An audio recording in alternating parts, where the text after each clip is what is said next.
Alô, alô, alô, queridos irmãos, só estou acertando aqui a parte técnica, como sempre, ajeitar a altura aqui desse negócio e tal. E vamos ajeitar agora. Já ligamos o site, agora vamos fazer essa ligação. Ok, vamos tentar. Irmãos queridos, deixe-me acertar isso aqui. Já ligamos ali o site. Ligamos agora no Facebook também. E acho que já está indo tudo certo. Deixa eu ver aqui como é que está. Vamos ajeitar o ângulo. Acho que está tudo bem. Chegar um pouquinho para cá para que fique ali o WhatsApp visível para quem quiser entrar em contato, né? Via WhatsApp, quem quiser entrar em contato através dessas vias eletrônicas. Irmão Eliseu querido, irmãos amados de todos os lugares, como temos sido alcançados, como temos sido tomados pelo Senhor, né? Irmão Eliseu, Deus abençoe tua vida, Deus abençoe os irmãos na tua casa. Saudades de vocês, saudades de todos, em nome do Senhor. Irmãos do site que também acessam, que moram em lugares tão distantes quanto nós estamos distantes, quando pensamos na geografia, né? Mas de um alcance misterioso da graça de Deus, tão precioso, tão glorioso que há nas ações de Deus, queridos irmãos. Existe uma dimensão que não há separação, né? A dimensão no sangue de Cristo, a dimensão como a gente tem comentado juntos, né? Nas ilimitações de Deus, nas ilimitudes do Senhor, porque a gente é tomado pelo Senhor mesmo, né? E gerado por Ele. Então, há uma comunhão. Estamos nós acostumados tanto a lidar com a dimensão que vivemos, estamos tão acostumados a lidar com a dimensão que vivemos, que ela passa a ser o padrão de todo o universo. O padrão da nossa fala, o padrão do nosso olhar, né? O padrão do nosso sentir, do nosso verificar as coisas, verificarmos tudo, né? Pelas aferições que essa dimensão nos oferece às nossas ideias, ao nosso ser.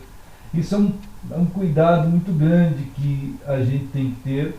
É um chamado da parte do Senhor a que tudo o que nós vemos, tudo o que nós sentimos, tudo o que nós passamos, fazem parte de fato de uma dimensão e que nós estamos até incluídos nela e devemos, vamos dizer, conhecer isso com propriedade, termos a sabedoria para lidar, o cuidado, o aprendizado, para lidar com tudo o que nós estamos inseridos. Isso é evidente, senão nós ficamos meio loucos andando dentro dessa vida sem sequer saber lidar com os elementos que nos envolvem, né? Não sabemos lidar com as coisas criadas, não sabemos lidar com os sentimentos humanos, com as limitações que temos, né?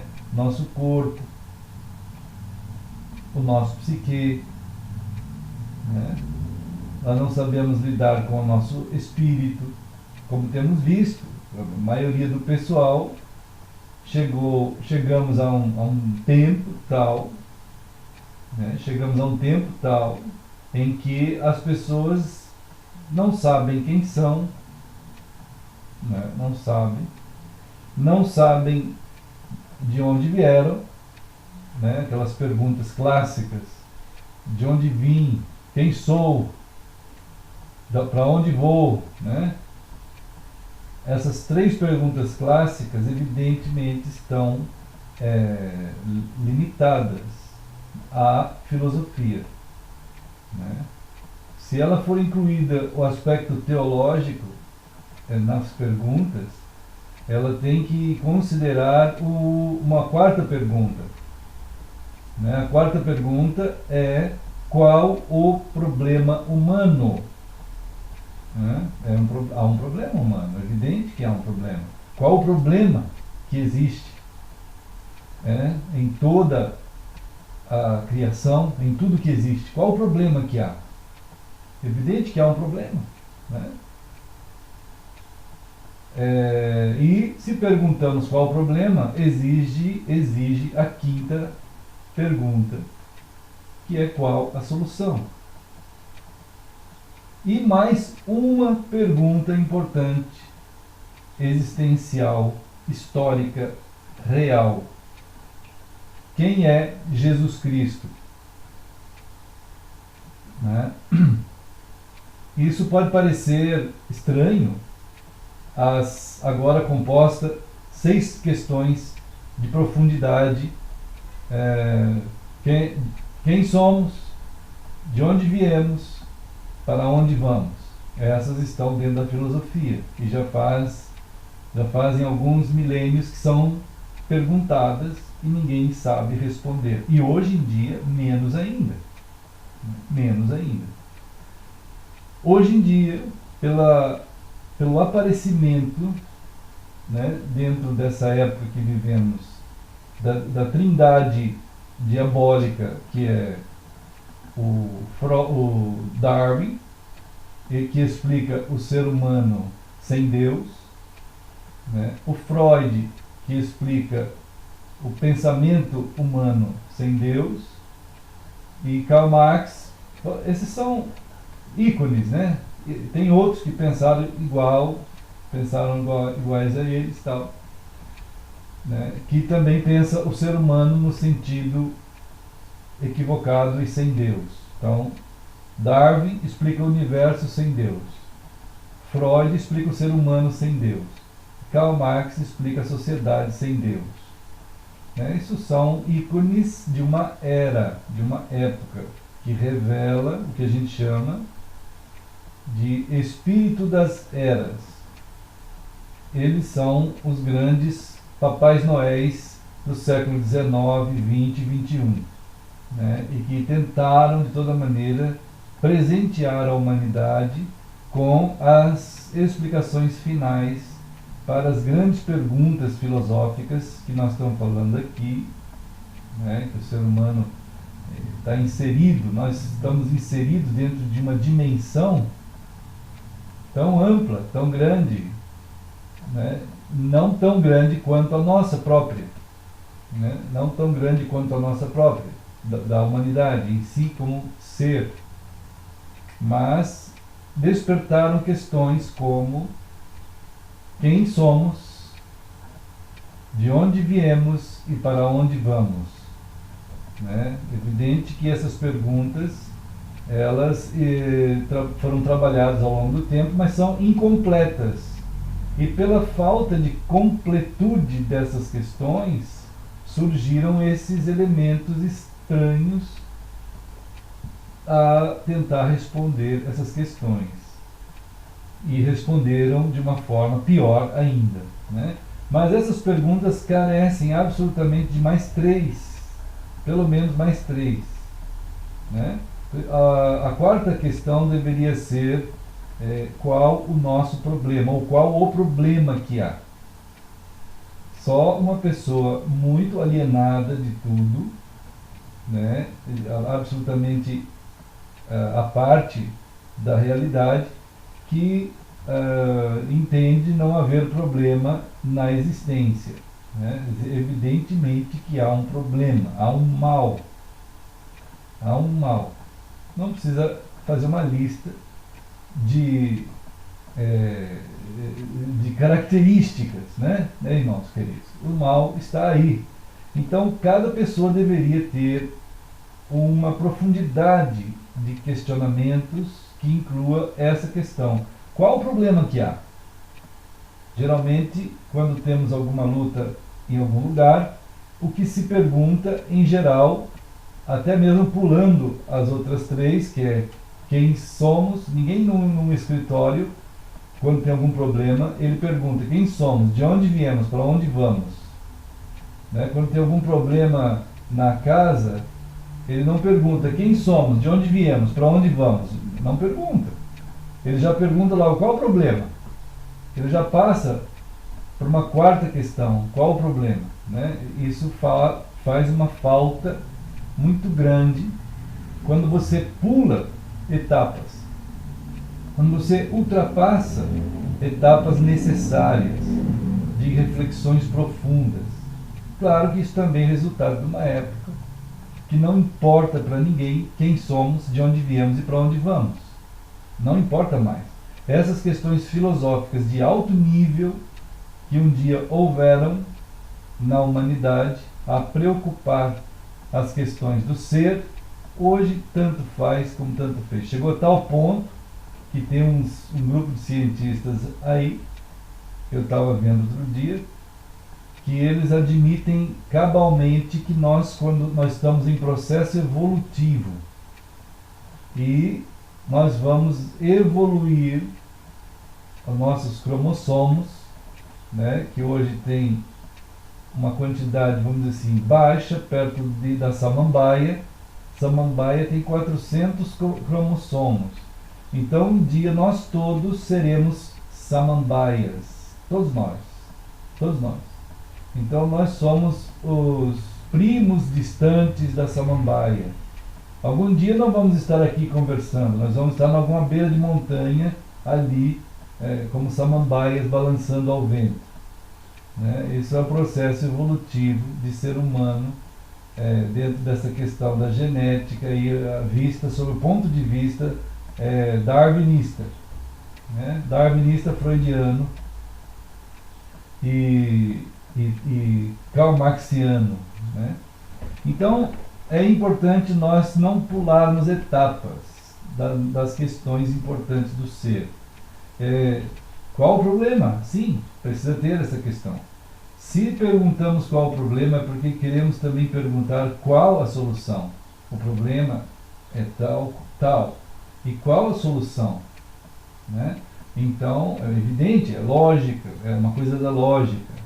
Mas também devemos perguntar quem é Jesus Cristo. E as pessoas poderiam dizer o seguinte, mas que tem a ver Jesus Cristo com quem somos? Que tem a ver Jesus Cristo com de onde viemos? O que tem a ver Jesus Cristo com para onde vamos? O que tem a ver Jesus Cristo com qual o nosso problema? O que tem a ver Jesus Cristo com qual a solução? Jesus Cristo tem tudo a ver. Tudo a ver. Né? Não é uma questão religiosa, não é uma questão filosófica, não é uma questão humanista, né? É uma questão vital, realmente. E estamos pedindo a Deus que nos abençoe nessas conversas, nesse encontro que temos sempre, em nome de Jesus mesmo, queridos irmãos. Em nome de Jesus, porque de fato a questão Cristo, né, ela é extrema, é das questões extremas. Né? A questão Cristo é uma questão extrema.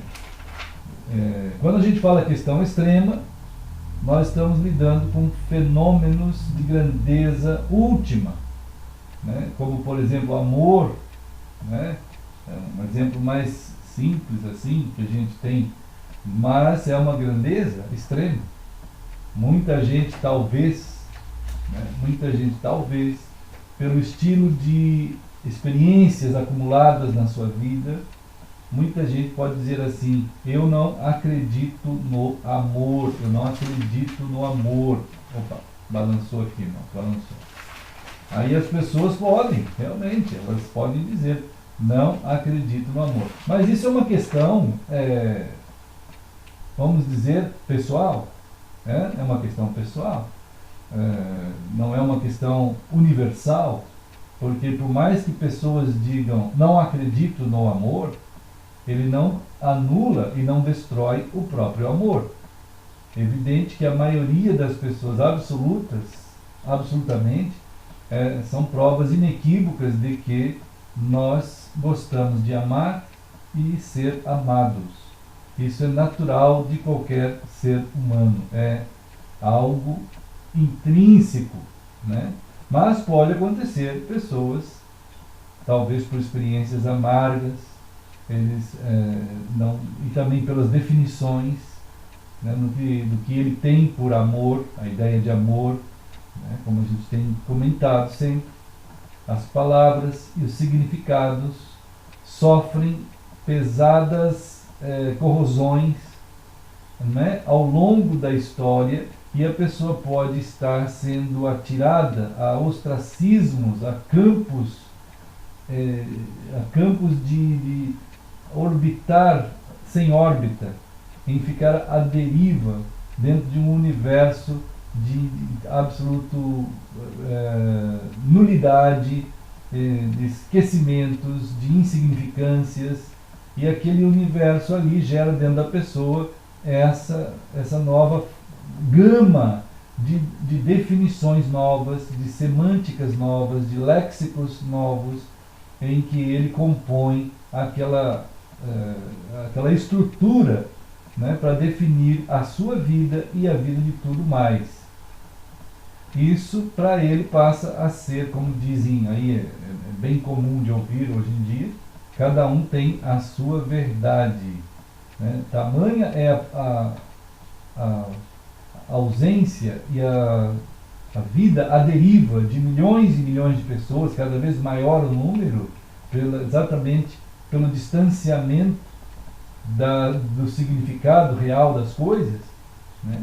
É que aí então foi necessário, e como tem sido necessário, essas novas maneiras de ver a existência. Então, as questões extremas, a verdade real, a realidade real das coisas, né, elas são absolutamente questionáveis dentro de um universo que questiona tudo e que elimina a única base que não poderia ser eliminada, que é a verdade, que é a questão extrema de Deus, a questão extrema de Cristo. Então, quando nós pensamos nessas questões extremas, nós temos que ter um cuidado de não sermos, vamos dizer assim, conduzidos para dentro de definições particulares, né? E não da verdade absoluta e real. Para isso, nós precisamos de fato ter essa pessoa, né? A pessoa de Cristo, a pessoa de Jesus, né? Como a referência absoluta de tudo. Então, dentro de tempos como esse que nós estamos falando aqui, já vivemos, não vamos encontrar harmonia nesse pensamento, de maneira nenhuma. De fato, como já temos falado várias vezes aqui, irmãos queridos, Jesus foi atirado para fora, absolutamente para fora do significado da realidade da vida das pessoas. Nem mesmo serve Jesus, nem mesmo serve para celebrar o seu próprio Natal, né? Natal, ele tem hoje, né, bom dia, Luiz. Bom dia, Luiz, Elton, Almeida, todos que estamos juntos nessa conversa aqui pela manhã, nesse encontro, nessa coinonia, né, e nessa realidade daquilo que tem sido feito por Deus na vida da gente, nos tem unido em torno dele mesmo, né?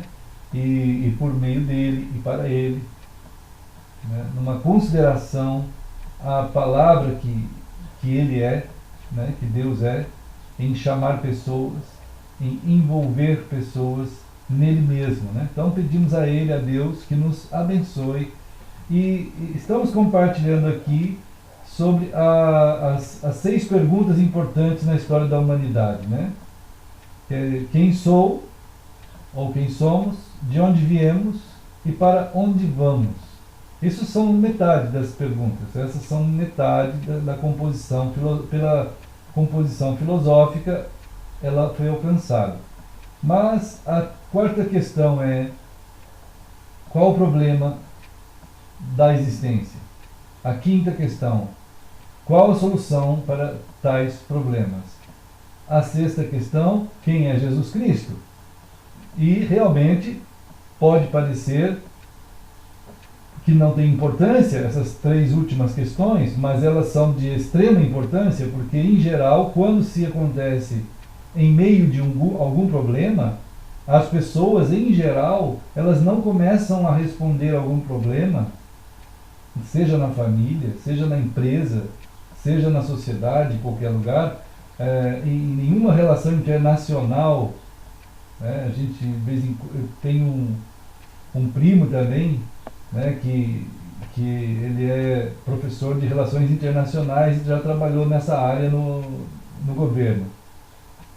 Mas em geral ele diz assim, eu perguntava: você acha que quando tem algum problema internacional, as pessoas vão começar a resolver essa questão perguntando quem somos, de onde viemos, para onde vamos? Não, ninguém começa assim. Eles já perguntam, entram direto ou tentam buscar a questão do problema. O que está acontecendo? Qual é o problema? Qual é o problema aqui em casa? Qual é o problema na empresa? Qual é o problema na sociedade? O que está acontecendo? Qual é o problema na nossa relação? Então, dificilmente as pessoas têm mais profundidade a ponto tal de perguntar sobre a sua própria identidade. Quem somos, afinal de contas? De onde viemos? Qual a nossa origem? Né? Para onde vamos? Qual é o significado da nossa vida? Qual é o significado da nossa existência? Qual é o sentido da nossa existência? Qual a escatologia da nossa existência? Isto é, o propósito último e final de um ser. Para onde ele caminha? Final não no sentido de término, mas de uma continuidade, de um objetivo último que nos conduz na dimensão da nossa consistência de ser, né? Evidente que sem a pessoa de Jesus Cristo ninguém vai responder nada disso. Não tem como haver resposta.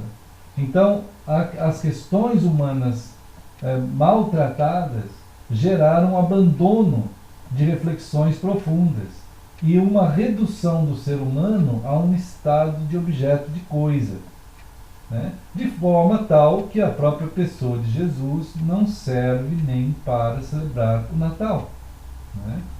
Então é comum nós observarmos todo um processo de esvaziamento do significado do Natal quando você tem as pessoas andando freneticamente nesse mês de dezembro, o comércio absolutamente histérico e vamos dizer assim, cheio de emoções, ao dizer de forma, vamos dizer assim, quase que suplicante aos consumidores que estarão abertos em todos os dias até tal hora da noite para que todos nós possamos sair avidamente e histericamente também, freneticamente também, procurando comprar tudo que nós pudermos comprar para presentear todo mundo que, se não presentear, afinal de contas não é Natal, né? Então é um negócio assim absolutamente frio, absolutamente insensível e destituído de todo o significado na sua profundidade e realidade real e verdade que há, né?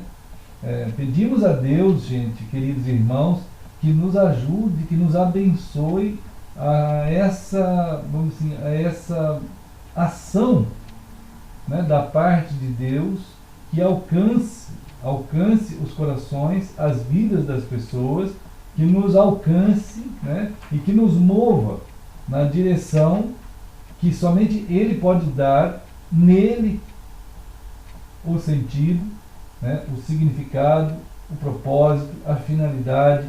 Por isso a gente tem o texto nosso que já lemos algumas ocasiões aqui, né? Mas Lucas, no capítulo 2, pedimos a Deus que nos ajude, alguns, né? Alguns, evidente que a maioria já foi tão tomada por essas absurdidades, né, que acabaram já em estado quase mesmo vegetativo de samambaia, né, como já chegaram ao grau de samambaia. E já falei para os irmãos aqui no começo, né, que há um grupo da ciência que afirma categoricamente que nós não somos nada, nós não viemos de lugar algum, estamos aqui como nenhum significado e caminhamos para também lugar nenhum. Quer dizer, de nada para nada. Então é uma origem insignificante, com um meio insignificante e com um fim insignificante. Então a gente vai terminar como samambaia, né? A samambaia tem 400 cromossomos e algum dia vamos ter 400 cromossomos. Vamos ficar balançando aí numa montanha, né? Ali, né? Então essa é a escatologia humana de acordo com Darwin, né? De acordo com Freud, de acordo com Karl Marx, né? De acordo com essas teorias bizarras que cada dia ganham corpo dentro da existência humana. Então, no meio de tudo isso, o próprio Deus nos alcança, né? Ele vem, Lucas 2 diz aqui no capítulo 2, né? Lucas 2, há um testemunho, né? Nós temos na palavra de Deus, nos documentos de Deus, o registro do testemunho de Deus, né? Em Lucas 2 diz assim no versículo 14: glória a Deus nas maiores alturas e paz na terra, né? Entre os homens a quem Ele quer bem. Essa é uma tradução não muito boa, né? É importante traduzir, quase todas as Bíblias estão numa variante semelhante a essa aqui, né? Quase todos os textos em português, eles não mudam muito. Mas a palavra que a gente encontra ali no grego é eudoxia, né? Significa assim, glória a Deus, sim, glória a Deus nas maiores alturas, glória a Deus nas maiores alturas, quer dizer, alturas que não são alcançáveis por nós, né? Ele se faz conhecer na sua altitude, ele toma a atitude de desvelar, né, na sua grandeza, na sua sublimidade. A maiores alturas não significa distância, viu, irmão? No sentido de Deus estar lá nas galáxias, milhões e milhões de anos-luz daqui, não é isso. É na dimensão da sublimidade, da majestade, da grandiosidade, da sua identidade, que precisa ser Ele mesmo o autor do desvelamento dentro do coração humano, né? Em termos de distância física, se a gente puder chamar assim, né? Paulo, lá em Atos 17, ele afirmou que o Deus Criador, ele está muito perto de nós. Ele está muito perto de nós. No entanto, tentar encontrá-lo com os sentidos humanos não dá. Não dá, né? Atos 17 é um encontro no Areópago, lá vamos dizer assim, no chat filosófico grego em Atenas, no chat de Atenas, né? no sítio ou no site de Atenas, onde todos se encontravam para saber a última novidade. O grande Facebook da época, né? O grande rede social da época era Atenas, lá no Areópago. Hoje chama Facebook, o YouTube ou qualquer nome. Assim, naquele tempo chamava Areópago. Então o pessoal ia lá fisicamente, ali ficavam conversando, e mais ou menos acontece igual hoje, mais ou menos, né? Porque tinha um monte de gente que, muita gente não sabia nada e tinha opinião. Então era uma quantidade de opinionistas, né? Uma quantidade de gente de opiniões diferentes, como diz a palavra ali em Atos 17, a maioria só se ocupava em saber a última novidade. Quer dizer, quem chegasse trazendo uma coisa nova, ganhava um título ali dentro do Areópago de, vamos dizer, que tivesse mais likes, o que tivesse mais visualizações, né? Então ele poderia ser monetizado pelo YouTube da época lá, e o pessoal ia gostar, né? E tal coisa. Então Paulo passou por ali naquele tipo de rede social da época, né? E no meio daquela situação toda, aquela multidão de ouvintes, a maioria não quis, uns acharam sem nenhum valor, alguns odiaram Paulo e alguns poucos disseram, nós queremos ouvir isso de novo, e uns poucos, ainda menos ainda, se entregaram a Jesus Cristo de fato, né? De fato. Então, queridos, isso tudo surge dentro dessa visão da importância de entendermos a expressão de Lucas 2,14. Glória a Deus nas maiores alturas, no sentido da dimensão que Ele ocupa e que busca, de fato, a nos alcançar.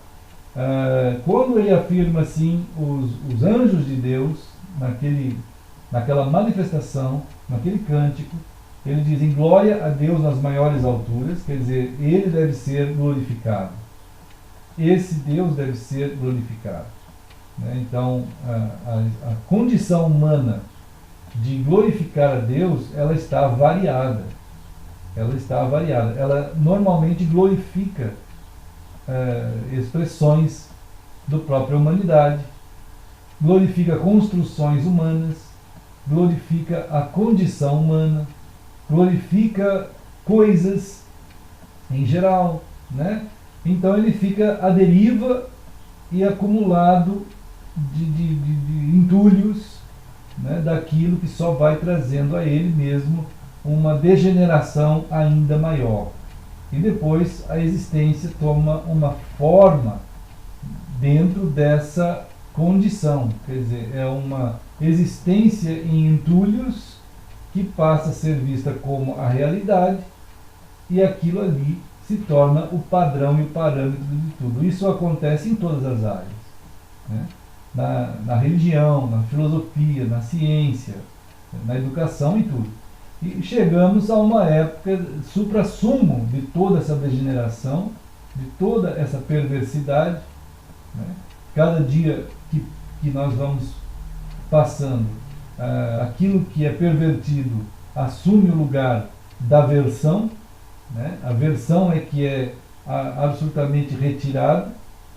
Entramos em uma etapa de advertência da Escritura quando diz que haveria de chegar, acontecerão dias, e acontecem dias, em que a mentira é tida por verdade, em que a perversão é tida por versão, em que aquilo que é certo passa a ser considerado errado, aquilo que é verdade passa a ser considerado mentira, aquilo que é versão passa a ser fobia. Todo mundo tem fobia quando é amante da verdade, né? E passa a ser um fóbico. E então são épocas absolutamente devastadas, né? Mas o Deus, o Eterno, o Criador, no meio de tudo isso, alcança a nossa vida. E é importante falarmos essas coisas todas, porque são, vamos dizer, dimensões que nos ajudam a entender o conteúdo da própria palavra de Deus e o escopo todo daquilo que nós temos muitas e muitas vezes compartilhado com os irmãos, e que nem sempre dá tempo da gente estar falando essas coisas nos encontros do domingo, por exemplo, ou em alguma casa, né, que a gente está ali juntos com as famílias, nos domingos, quando estamos juntos também aqui com os irmãos aqui presentes, a criançada. Então, vendo toda essa vendo toda essa necessidade de informações, vamos dizer assim, a mais da palavra do Senhor, a gente está, pelo menos, orando muito ao Senhor para que durante a semana, uma ou duas vezes, a gente possa ter uma coinonia também, em que a palavra de Deus possa ser mais ainda trazida com mais detalhes, né, com mais profundidades, para que nós todos que somos aqueles poucos, né, aquele restante que caminha conforme vemos na Escritura, né, que está sendo chamado pelo Senhor, né, chamado pelo Senhor. Ao sermos chamados pelo Senhor, nós também somos então desvelados, o nosso coração, nosso entendimento, nossos olhos, nossos ouvidos, nosso ser, passamos a ver aquilo que Ele está mostrando para nós na sua palavra. Não é nada esotérico, não é nada etéreo, não é nada metafísico no sentido único, é aquele que é a realidade e que somente Ele pode desvelar ao nosso coração, né? Como diz aqui nesse texto. Então pedimos a Deus que esses encontros, vamos dizer assim, extras, né, a mais um pouquinho assim que a gente está junto, sendo uma comunhão de nos mover ainda com mais profundidade nas palavras do Senhor, nos aproximem mais, né, do significado da palavra, no significado nosso mesmo, né, dos entendimentos que a palavra do Senhor revela a nós sobre a questão da nossa origem, né, da nossa identidade, do nosso significado, propósito, no sentido do propósito de Deus, do eterno propósito que está escrito aí na Escritura, né, vamos dizer assim, da continuidade eterna, né, na finalidade escatológica daquilo que há em Deus, em Cristo, para que possamos viver desde o nosso agora, desde o agora do Senhor, que é um agora eterno, né? E assim, então, cumprirmos com dignidade a nossa própria identidade. Queremos chamar a atenção do nosso próprio coração para que ele ouça, né, para que ele seja sensibilizado pela palavra do Senhor. Precisamos estar nos envolvendo com o chamado que fomos atingidos, o chamado que nos envolve no mistério, como temos falado constantemente, não numa religião.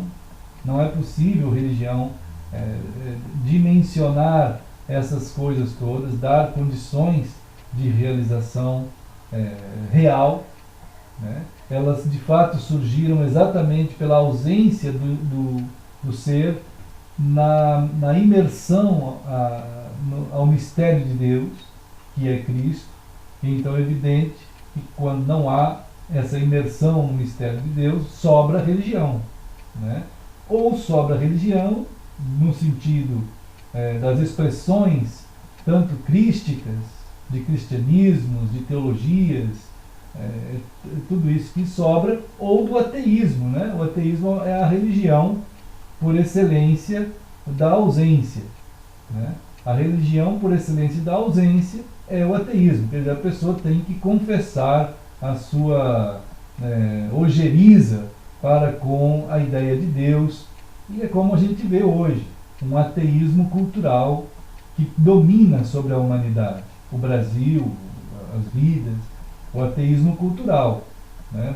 Por exemplo, o Natal, né? Quando vamos sendo envolvidos com esse mês de dezembro, com a ideia de Natal, vem aquelas explicações, desde o Sunday, né, celta, a questão do sol e tal e coisa, a mescla que foi feita do nascimento de Jesus com o dia dos celtas, e aí então um monte de cristãos acabam odiando o Natal, porque essa coisa foi feita lá no começo, depois de Constantino, né, começa a acontecer essa mescla aí, meio que uma jogada, né, jogada estratégica dos poderosos da época de tentar, como a gente sempre já falou isso, travestir a adoração ao sol, porque o Constantino sempre fez isso mesmo, né, o Império Romano, a helenização cristã, ela simplesmente interpreta o cristianismo, né, mesclando a cultura cristã para dentro da cultura pagã. Então você tem todo o Império Romano sendo cristianizado e as divindades romanas sendo de fato chamadas por nomes cristãos. Então você tem cada um dos deuses romanos passa a ter uma nova identidade para enganar os cristãos, enganar todo mundo. Então, o que era Império Romano passa a se chamar Igreja. O que era alguma divindade feminina passa a ter um nome cristão feminino. Por exemplo, como Maria, né, Ana. Então, aquelas divindades pagãs, elas simplesmente continuam as divindades pagãs, elas não mudam nada. Todas as funções que aquelas divindades pagãs possuíam, agora, por exemplo, pegaram Maria e colocaram o nome, né, daquela divindade romana, pagã, de Maria. Puseram o nome dela de Maria. Puseram o nome na outra de Ana. Puseram o nome no outro deus de Pedro. Puseram o nome no outro deus de João. O nome no outro deus, e assim vai. Isso é história, né, irmãos? É história. É claro que dá para perceber isso à luz da própria palavra de Deus. Glória a Deus nas maiores alturas já eliminaria tudo isso, porque não há outra divindade além de Deus, não há nem outra veneração, não existe veneração, não existe outro além do eterno Senhor. Há um somente, e mais nada, né? Mas é claro que depois de tamanha atividade cultural dessa forma, fez com que os próprios cristãos fossem acreditando que divindades não eram divindades, eram santos, então passou a ser chamado de santos, né? Então a conotação bíblica da palavra santo foi alterada totalmente, né? Biblicamente falando, a palavra santo significa aquele que é um pecador alcançado por Deus, chamado por Deus para ser dele, né? E continua nessa característica, ele não passa a ter um lugar em cima de um pedestal, em cima de algum lugar para ser algum mediador, algum cuidador de cristãos, algum tipo assim de santo, vamos dizer, como hoje é conhecido. Esse não havia, nunca houve na Escritura, nunca houve essa ideia em lugar algum na palavra de Deus. E isso só foi possível haver na cultura ocidental, né, e mundial, por causa do paganismo. O paganismo desconhecendo o Deus único e verdadeiro, a ideia de Deus é uma ideia limitadíssima. É alguém extremamente distante e que carece de ajuda, porque não tem poder para tanto. Ele precisa de nomear um colegiado, um ministério de muitos e muitos ajudadores, no caso os deuses ou os santos, para ele ficar cuidando das pessoas ali na terra, enquanto ele fica em algum lugar lá e fazendo alguma coisa que ninguém sabe direito o que é, né? Então, são degenerações, devastações, né, que acontecem.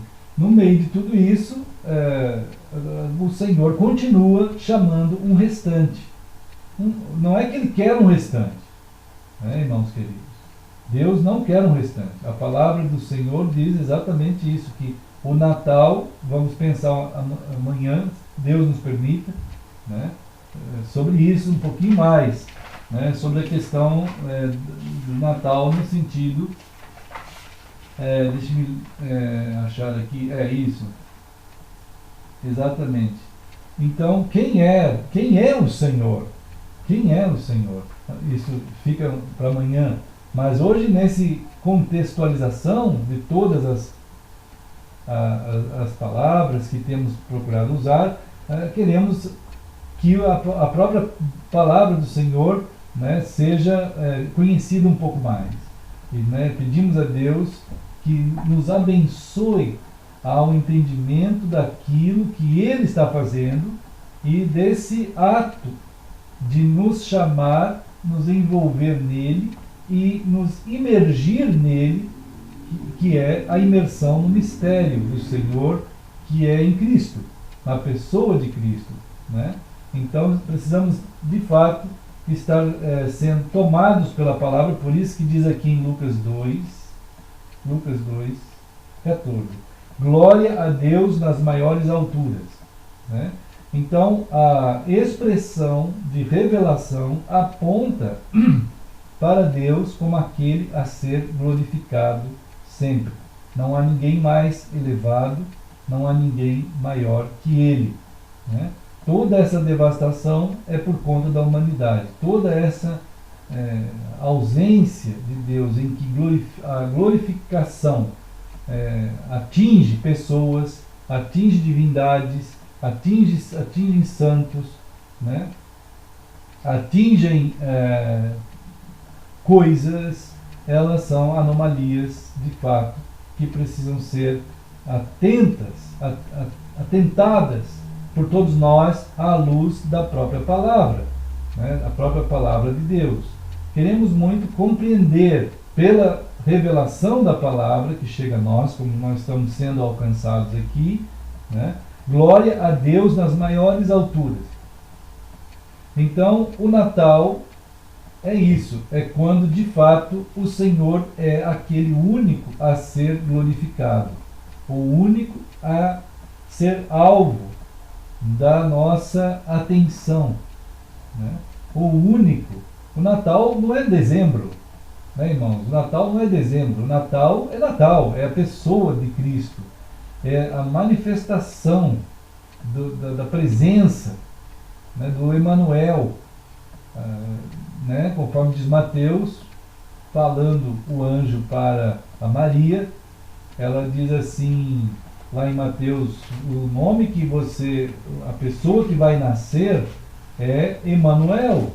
Quer dizer, o que é isso, Emanuel? O que significa? Emanuel é uma palavra hebraica, né?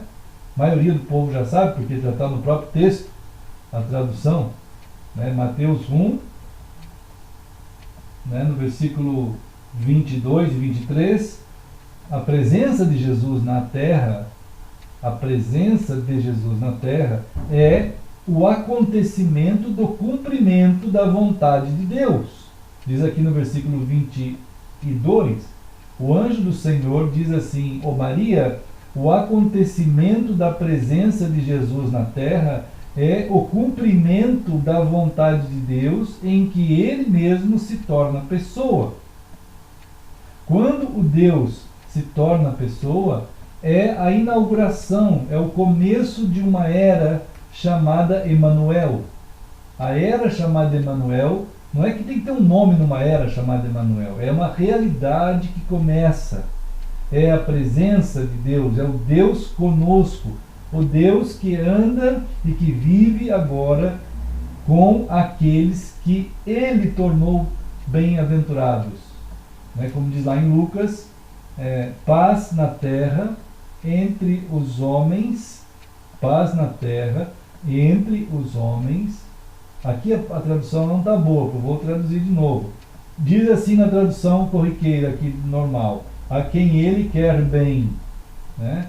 Não é bem essa tradução. Eudoxia, a gente tem que traduzir dessa seguinte maneira: paz na terra entre os homens, a quem ele fez bem. A quem ele fez bem, né? Irmãos, quando o Senhor fez o mundo, quando ele fez o universo, a palavra de Deus diz, disse Deus, haja luz, e houve luz. Quer dizer, a palavra de Deus faz a luz.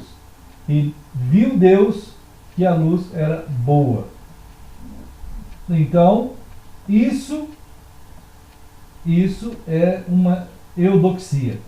Quer dizer, quando Deus faz algo, quando ele faz de fato algo, aquilo é bom. Então, aqui ele está dizendo a mesma coisa. Há homens, há pessoas que ele faz. Então, essas pessoas são bons no sentido de ter sido feito por Deus, né? Sendo feito por Deus, são bons. Não bom no sentido moral, no sentido da nossa bondade, não temos isso. Bons é quando somos feitos por Deus, né?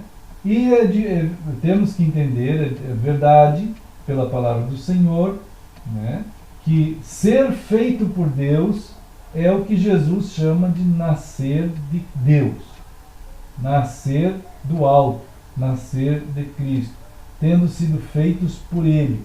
João 1, diz lá na palavra em João 1, capítulo 1, né, no versículo 12, que a todos que foram alcançados pela palavra de Deus e então receberam a Cristo dentro de suas vidas, que foram tocados e então as suas vidas foram recipientes de Cristo, né? O próprio Deus, nesse ato dessa pessoa estar sendo alcançada por Cristo, né, passa então por um procedimento da parte de Deus, que é uma gestação que acontece ali e uma geração que acontece ali da parte de Deus, que essa pessoa passa então a ser uma pessoa nascida de Cristo. Então ele diz lá em João 1, 11 e 12 que esses que nasceram assim de Cristo não têm qualquer tipo de intervenção genética humana, não tem qualquer tipo de intervenção religiosa, ritualista, nada. João 1, 12, 11 e 12. Os pais não interferem, a humanidade não interfere, qualquer realidade humana não interfere ou nada. É algo absolutamente que Deus está revelando a nós, seres humanos, que Ele tem um processo de criação que precisa acontecer em nós, uma segunda criação. A primeira criação nossa, que é inclusive abençoada por Deus, é quando nascemos de nossos pais. Essa é a primeira criação. E tem a segunda criação, ou o segundo nascimento, quando nascemos de Deus, quando nascemos de Cristo. Se a palavra de Deus tocar em nós e nos fizer gerados por Ele. Não há qualquer possibilidade de qualquer ato humano gerar isso. Quem gera é Cristo, a pessoa de Cristo. Não é batismo que torna alguém cristão, não é água na cabeça, muito menos, não é ritual, não é igreja, nem existe esse tipo de formação religiosa, não existe qualquer coisa assim. Jamais Deus fez isso em qualquer momento da sua história, uma terceirização religiosa. Todo o processo de Deus é um processo de Deus, por Ele, por meio dEle e para Ele. Romanos 11, 36. Quem não entendeu, quem de fato foi, vamos dizer assim, devastado no seu entendimento, Em algum momento entendeu Israel, tanto quanto, ou até mais, ou inferior, mais participante, Israel, Jerusalém, igreja, catolicismo, evangelicalismo, religiões, como participantes desse processo, essas pessoas estão absolutamente e redondamente enganadas, né? Esquizofrenizadas nos seus entendimentos, perderam a visão daquele que é o único para quem se deve olhar e não entendem absolutamente a revelação da palavra do Senhor, né? Então, Emanuel, né, irmãos, diz aqui em Mateus 1, né, que tudo que aconteceu da parte do Natal, do nascimento de Jesus, é para que se cumpra a vontade do próprio Deus, que já estava sendo falada desde os tempos antigos, iniciais, né? Olá, irmã Lúcia, Deus abençoe, sim, Deus abençoe, né? Estamos pensando um pouquinho juntos aqui em Lucas capítulo 2, também Mateus capítulo 1, né? Assim, dentro desses momentos poucos, mas abençoados pelo Senhor. Em Lucas 2, quando vimos a expressão do chamado dos anjos de Deus, né, a nós entendermos que o que está acontecendo, Lucas 2,14, glória a Deus nas maiores alturas, os acontecimentos que seguem conforme a vontade do Senhor devem mover o coração humano, como dos anjos, a glorificar a Deus, né? Devem glorificar a Deus. A afinação do nosso entendimento, né? A afinação do nosso entendimento para percebermos as ações de Deus somente é possível pela palavra de Deus, alcançando o nosso coração como revelação, e ao desvelar os nossos olhos e coração, nós então glorificamos a Deus, damos glória, a Ele é dado o louvor, tanto no sentido da fala quanto da expressão do servir, né, do agir conforme aquilo que está sendo feito, né? Então, no caso, a gente vê aqui o testemunho dessas pessoas que foram dadas a eles a revelação do que está acontecendo, e eles foram envolvidos nessa revelação com as suas vidas. Nós somos envolvidos aos atos consequentes dessa revelação, né? Então não somos chamados a ser uma classe de estudo bíblico. Isso é um absurdo, né? Não há isso. Nós somos chamados a nos ser imersos. Isso é a imersão no mistério, queridos irmãos. É a imersão naquilo que da parte de Deus está sendo revelado e que nos chama a fazer parte disso, andando nessa relação assim, junto com Ele, né? Então, esse é o chamado do testemunho que é dado sobre o Natal, né? O Natal, então, não é dezembro, o Natal não é um dia, o Natal é uma pessoa, é o cumprimento da vontade de Deus, né? Como diz aqui agora, indo já para Mateus capítulo 1, né? Mateus 1, 22 e 23, é o cumprimento da vontade de Deus em revelar a si mesmo como a inauguração do tempo chamado e da pessoa que traz isso, o Emanuel, que é Jesus. Quer dizer, o Emanuel está em Cristo, quer dizer, o Deus conosco. Aquele que é Deus está agora conosco, né, amados? Então é a grande, vamos dizer assim, grande ato de amor e de cuidado da parte de Deus, não tem maior.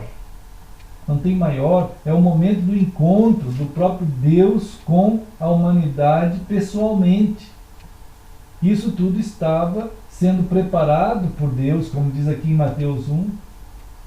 Ele cita aqui o profeta Isaías, né, quase 1000 anos antes, já e outros também profetas, desde de Moisés, o Senhor está afirmando, né? Moisés registra que nos primeiros momentos da humanidade, Deus já está falando de Cristo ao primeiro casal, né? E assim vai a história sendo, vamos dizer, sendo a testemunha por excelência, né? Cada era, cada geração, a testemunha por excelência de que Deus falou de muitas maneiras, de muitas formas, né? Como está em Hebreus capítulo 1, Deus falou sobre si mesmo, falou sobre Jesus, sobre essa relação de proximidade que estava acontecendo e que um dia iria acontecer de uma forma extrema, de maior e de grandiosa profundidade, de tal maneira que nós estaríamos sendo envolvidos, mergulhados nele mesmo. Até a chegada de Jesus, todas as relações com o Senhor eram relações, vamos dizer assim, de proximidade. As relações de proximidade. Deus estava presente numa proximidade. O povo de Israel viu Deus presente como proximidade, né? Isso tudo era algo imperfeito, não era algo pleno, não era algo completo. Por que não era algo pleno nem completo? Porque Jesus é o único que lá na cruz pôde fazer com que acontecesse não mais a relação de proximidade, mas agora a relação de inclusividade. Você estaria sendo o próprio corpo de Cristo. A partir da cruz, a partir do sangue do Cordeiro Santíssimo derramado, a partir daquele momento que aconteceu a obra do Cordeiro sacrificado e em que o véu, que é ele mesmo, se rasga, Jesus rasgou-se, sendo então agora possível a entrada no céu por ele. Nós então nele, em Cristo agora, nós somos mergulhados no mistério de Deus. Nós somos levados para dentro da própria pessoa de Deus, formando-nos corpo dele. Isso jamais foi vivido antes de Cristo, jamais, né? Quando pessoas, até cristãos, ficam assim, extasiados, né, com certos acontecimentos no tempo do Antigo Testamento, são bênçãos, evidente que são bênçãos, mas tem cristãos que não conseguem perceber, claro, por causa da sua infantilidade, né, a teologia lúdica, o ludicismo dentro do coração de um cristão faz com que ele seja um idólatra daquilo que os sistemas lúdicos impõem a eles mesmos. Quer dizer, o sistema lúdico impõe que ele perceba ser maior, um mar vermelho abrindo, né? O fogo vindo lá no Monte Sinai, produzindo aquelas tábuas queimadas por um fogo, né? Aquele fogo durante a noite, aquela nuvem durante o dia, né? Aquele tabernáculo, vamos dizer, aquela arca da aliança, entende? Aquela nação chamada Israel, aquela cidade chamada Jerusalém. Então o ludicismo dentro do coração de um cristão faz com que ele seja um idólatra, né? Ele se torna um idólatra dessas coisas, ele acaba sendo uma pessoa absolutamente adoradora de coisas. Ele não consegue perceber nem mesmo o objetivo dessas sombras, que era apontar para Cristo, né? Ele se alia aos idólatras do Antigo Testamento, numa dimensão pior, extremamente piorada. Porque os idólatras do Antigo Testamento, antes de Jesus, que adoravam Israel, adoravam Jerusalém, adoravam o Êxodo, adoravam as tábuas da lei, coisas desse nível, né? Os idólatras do Antigo Testamento, eles ainda têm um atenuante, que era que ainda não havia vindo o Emanuel, não havia vindo Jesus. Então, eles têm um atenuante. Eram idólatras, adoravam demônios, formatados nessas formas, mas eram atenuantes. Agora, um cristão, depois de Jesus, uma pessoa depois de Jesus, se tornar idólatra de Jerusalém, idólatra de Israel, ou olhar para esses lugares como terra santa mesmo, entendendo ser santo esses lugares, né?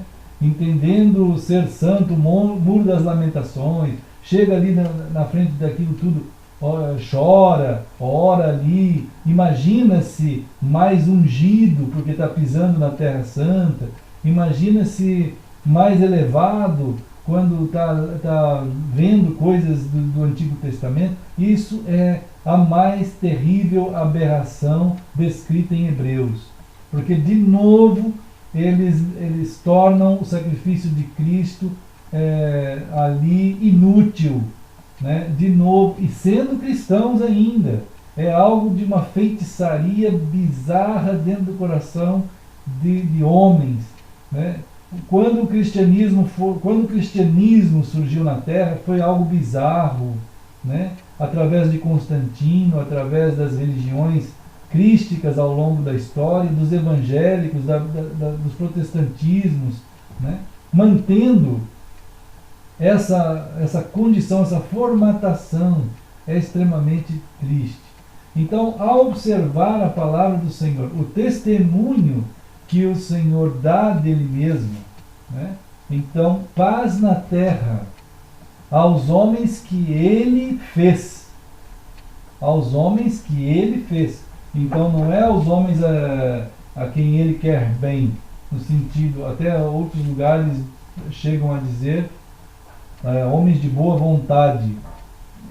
Aí fica pior ainda, né? Fica pior ainda. Aí humaniza, centraliza num humanismo idolátrico, ególatra, absurdo, né? Homens de boa vontade, não existe homens de boa vontade, né? O Senhor é que faz a boa vontade em pessoas. O Senhor é que faz, e isso é a palavra eudoxia que está ali, né, no texto.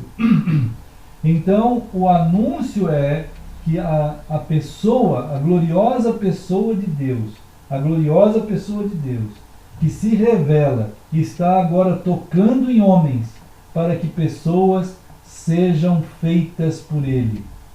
Pessoas sejam feitas por Ele. Chegou o tempo prometido, como diz lá em Mateus, né? O tempo prometido por Deus, como diz o anjo do Senhor a Maria, dizendo: agora está se cumprindo tudo aquilo que foi dito por Deus. Quer dizer, chegou o momento do Emanuel, o Deus conosco, aquele que conduz as pessoas e ele gera pessoas, né? Gera pessoas, ele mesmo dentro dele, né?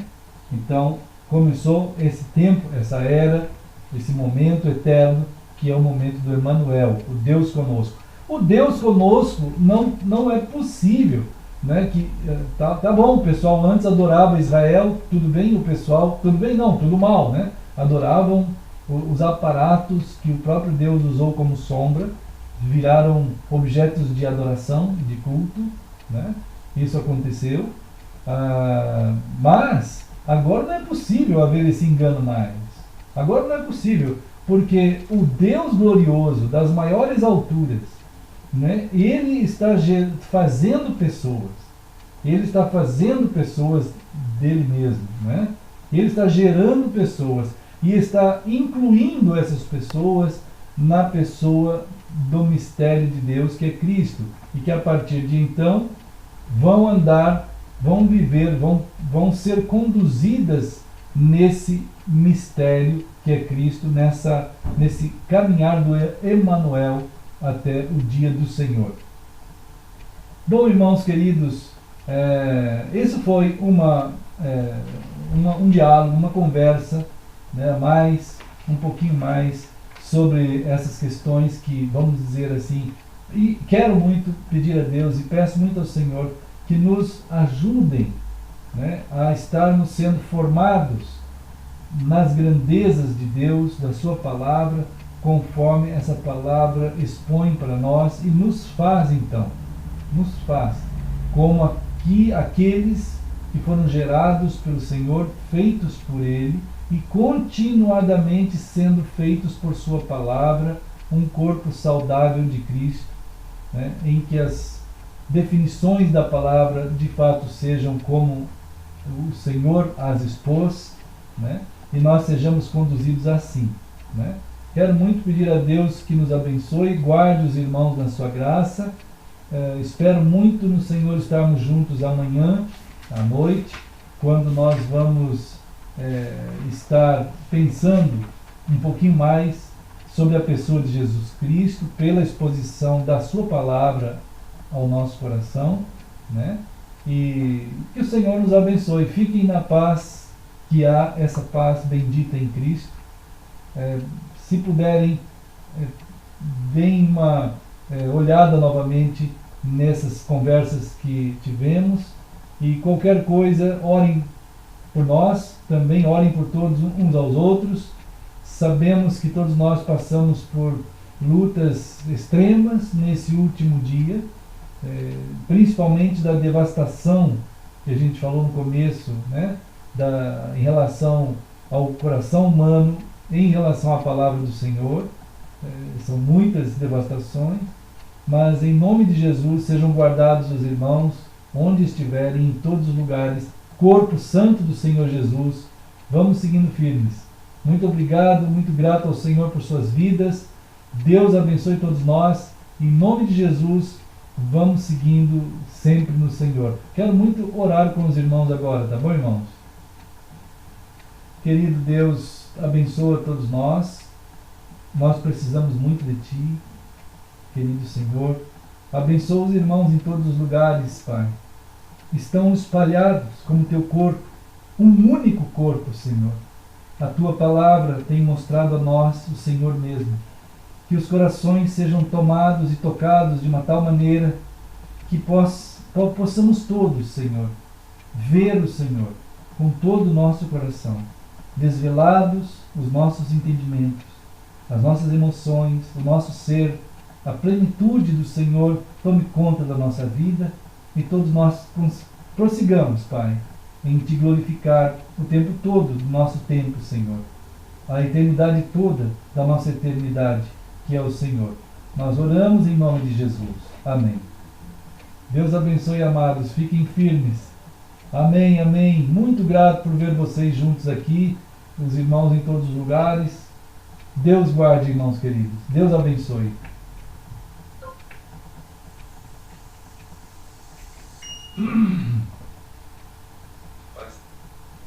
Irmãos, agora ali do site, né? Também tinha que começar a desligar tudo aqui.